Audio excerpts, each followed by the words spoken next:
update video. October 1st, 2023. This is our second update video where we're going over stuff. What do we call this? Over stuff to do it over the next month rather than just tell you what we did in the last month, basically.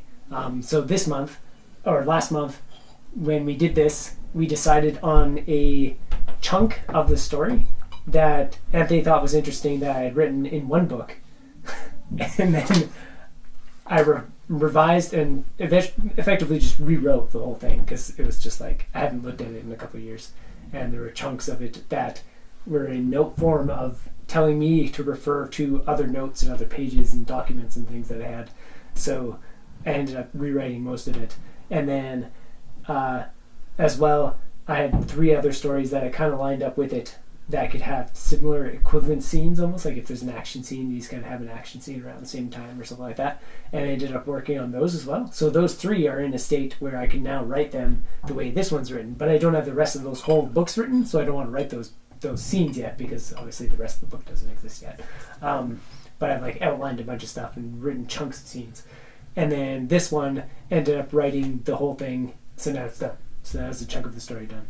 It's like 17,000 words or something, which a friend was like, that's like a fifth of a novel. I'm like, it's not even close to a fifth of this novel.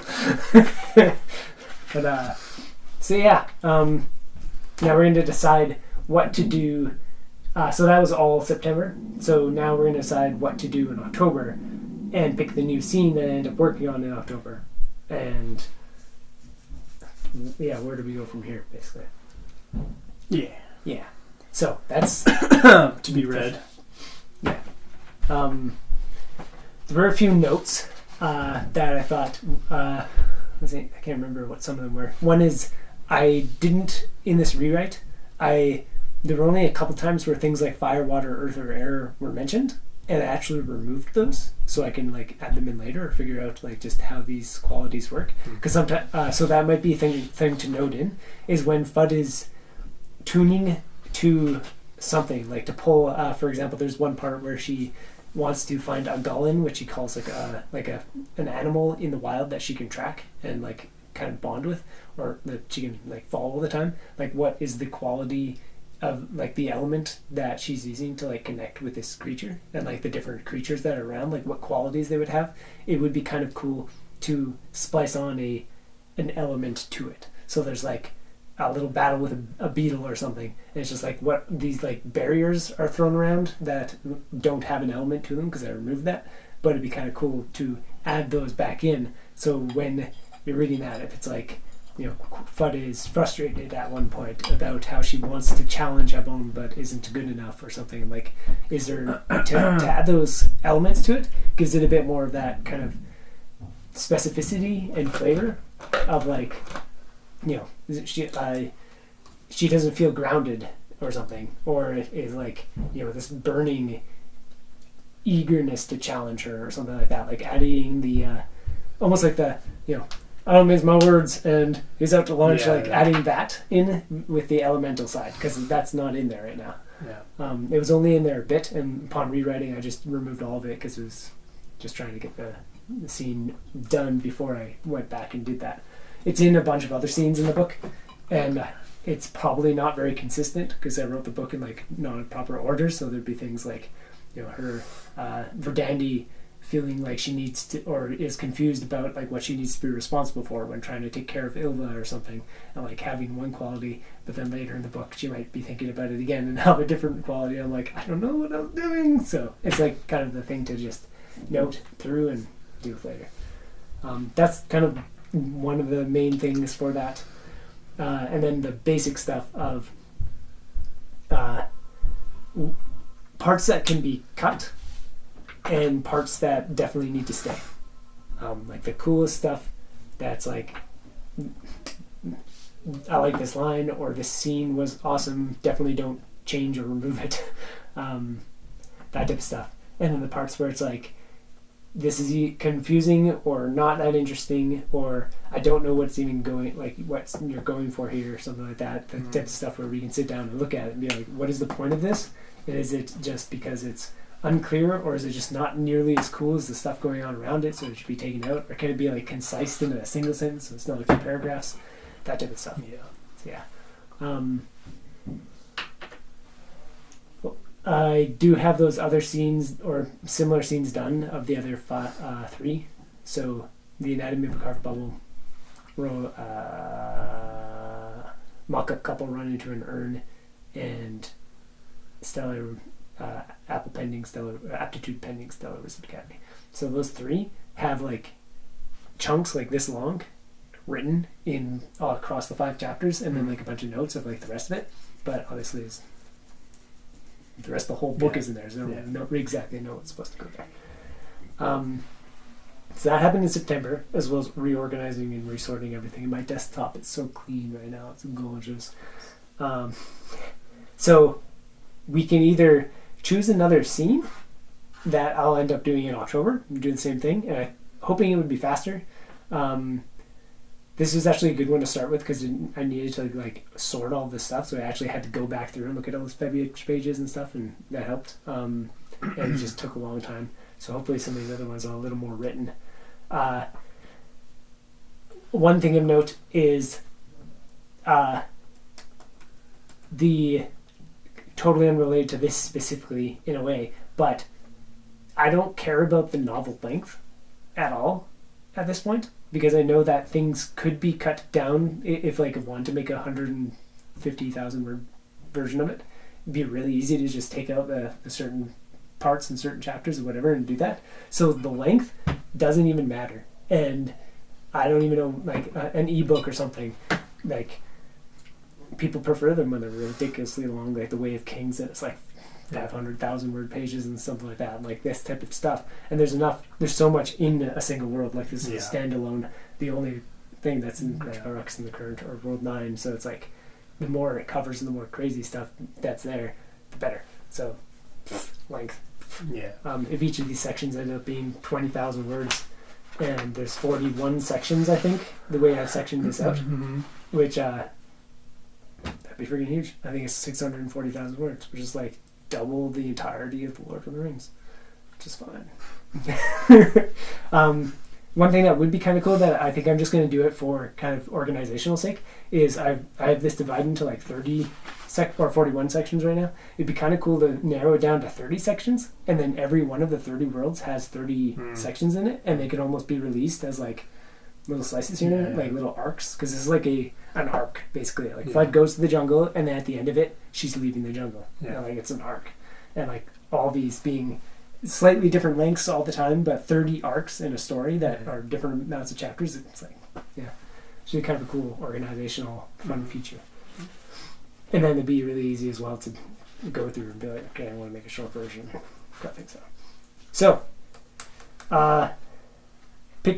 so after doing this, then like after you read through it, we'll go over it together and do, look at whatever's there.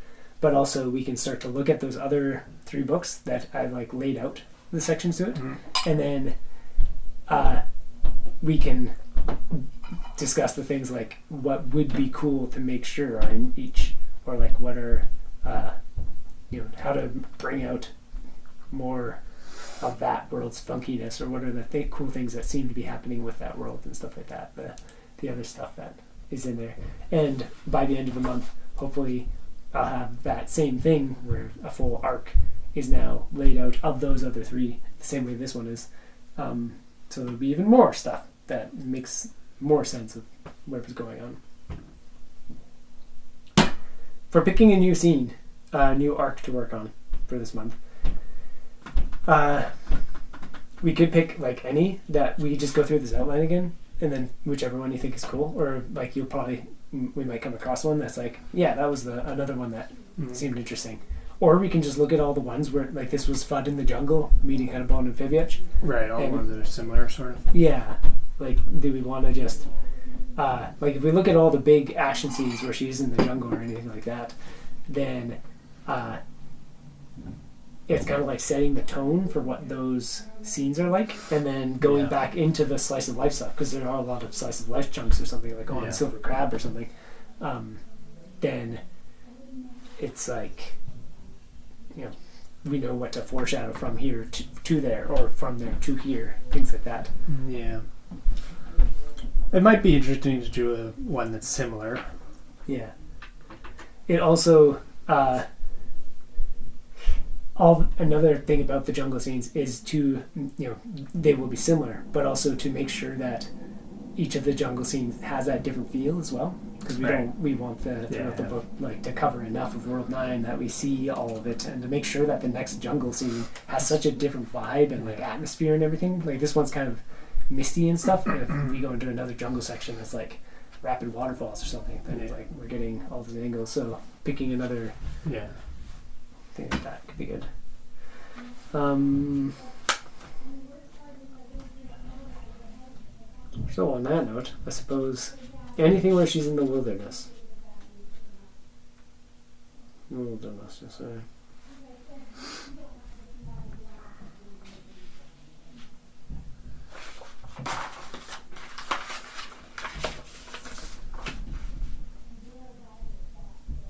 Her first vortex.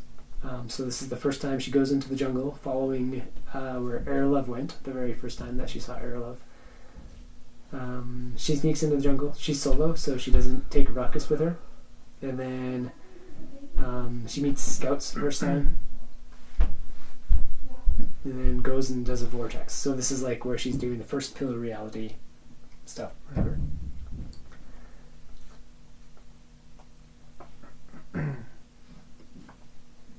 That bonfire bitch.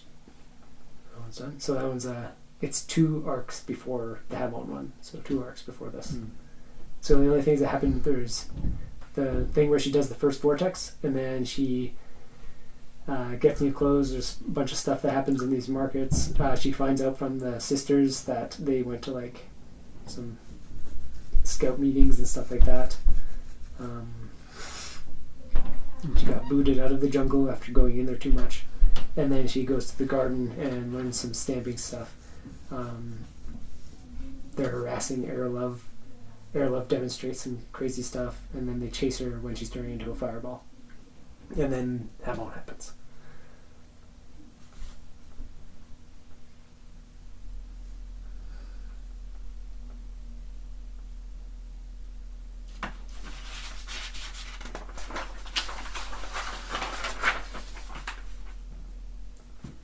There's the vortex. This is a quick one, that's actually a quick one. She goes to solo vortex, and she knows she's annoyed that Jihu and Gem and everybody, like basically everybody else is the main people that she's trying to beat are better than her. She hasn't been able to beat them yet, so she's like frustrated and trying to go super hard, and she ends up injuring herself really bad. So it's just a 2-chapter thing. So it'd be a nice one, just nice and short, where she wounds herself, and then there's like a 7-chapter chunk of her recovering at a scout camp and returning to town. So that's like, this is a quick one. Basically like pillar reality, hard mode, and she doesn't succeed. She gets forced out.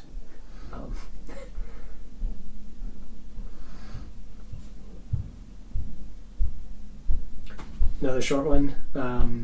This is where these can be combined, and if you bind enough, it goes down from 41 to 30.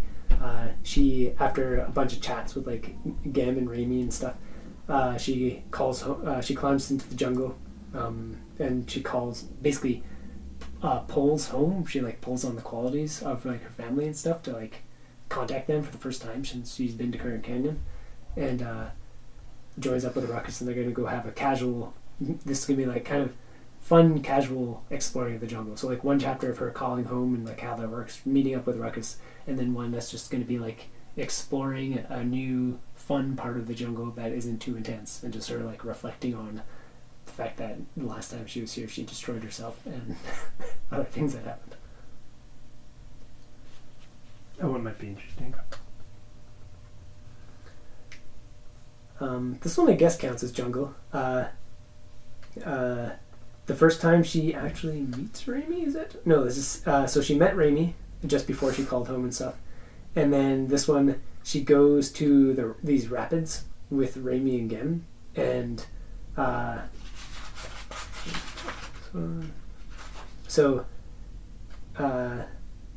they hang out at the rapids. There's this hidden pool area. They forced Raimi to actually get up and race them through the rapids, but Raimi is so dang lazy and useless that she like falls asleep somewhere. And then Gem and Fudd race, and Fudd cheats, but Gem still wins. So this is just adding to Fudd's like I'm gonna beat everybody. And then Fudd and Gem race to a spot and end up just having a chat there about like all the things Fudd's seen in the jungle. So it's a different vibe, and having race battles in rapids.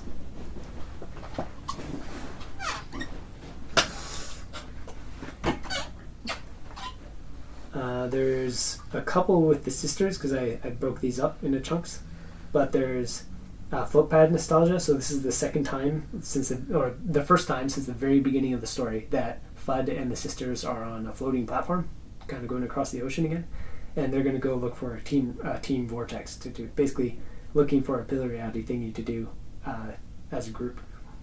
It's a bit slice of life, exploring jungle stuff, and then they look for a multi-core vortex, and Fudd is showing them a bunch of tricks that she's learned. So it's a nice short one too. Group one. Yeah. And then immediately after that, which these can really just be combined, is Fudd, they find a vortex and they use a bunch of gear to prep and go into the vortex. And then Fudd feels like a crossing coming from the sisters' course. So basically a elemental version of one of them is manifesting inside the pillar reality vortex thingy because they're not good enough to deal with it. So she hurries and finishes her section, and then she goes and helps Fernandi, and they do their section, and then they join Ilva, and they help Ilva finish that section.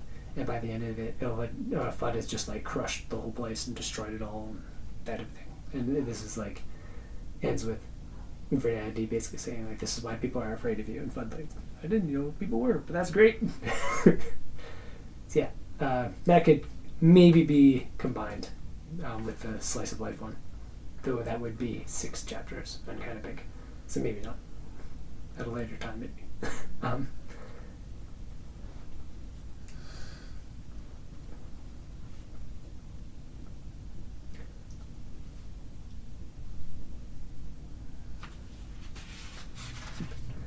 This one doesn't really count, but they go back to the rapids. Yeah, that doesn't really count. They go to the rapids, and then the rapids are ungo-downable, so they don't. So it's counter jungle. The island, Noah's Island. We've got kind of divide this in 2 sections because it's kind of 2 big separate thingies. So she goes below Colia Satellite, which is the giant floating island that's going over the ocean. She does some pillar reality vortexes. Eventually, Ruckus can't really keep up with her, or there's just like too much stuff, and she doesn't want to risk Ruckus. And then she does a super hard vortex. She gets beat up by it, loses his gear. A bunch of other stuff happens, but she refuses to leave, and all this other stuff, and basically gets force locked. But yeah, there's multiple pillar reality events, some with Ruckus, some without.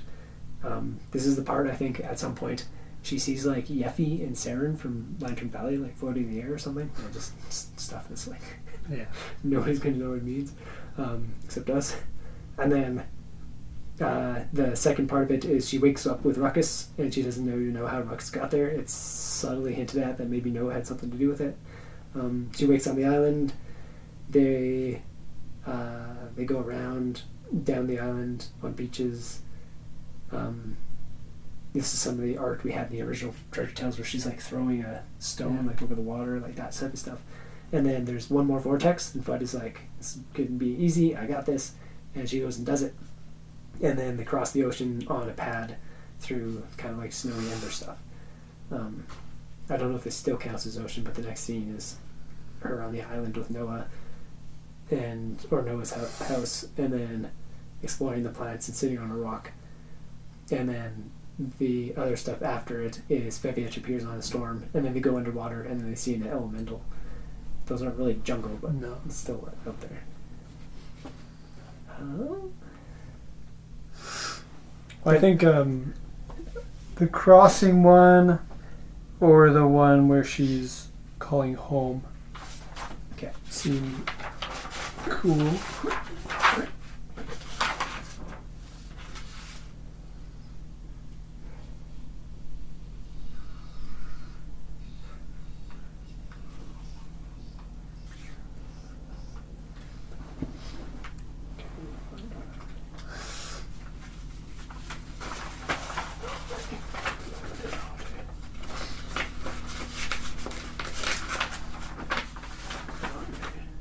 Oh, there's a call home, so we'll do that one. 2 chapters, nice and easy. Nice and easy for me. Frank. Cool. So yeah, it climbs a cliff into a calm jungle pond area, pulls home, lets parents know she's doing okay, joins up with the ruckus, and they go explore. So that'll be October span, as I map out the other stories. And then, as you read that, when you're done it, we can go over that. And then go over the chunks of the story that I worked on this, which maybe I'll continue as I outline like this chunks as well. I could go back and I'm basically building those 3 stories chunk by chunk, and I'll also be adding to that chunk see if they can like sync them up and stuff. And then yeah, Cool. and this will be the first month where once you're done reading that, it'll be like our first time working on the LV stuff as a combo since like the very first Treasure Tale pages we made of it. Been a while.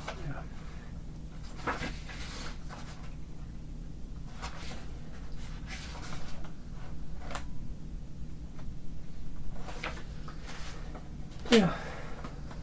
And you can mark the shit of that, like just destroy it with all the things, all the annotations would be like, I predict FUD is something something between the margins, which there are none because the writing's so small. Use the Lego magnifying glass to take notes. Alrighty, well, that's the update. Yeah. See you next one. Good job, team.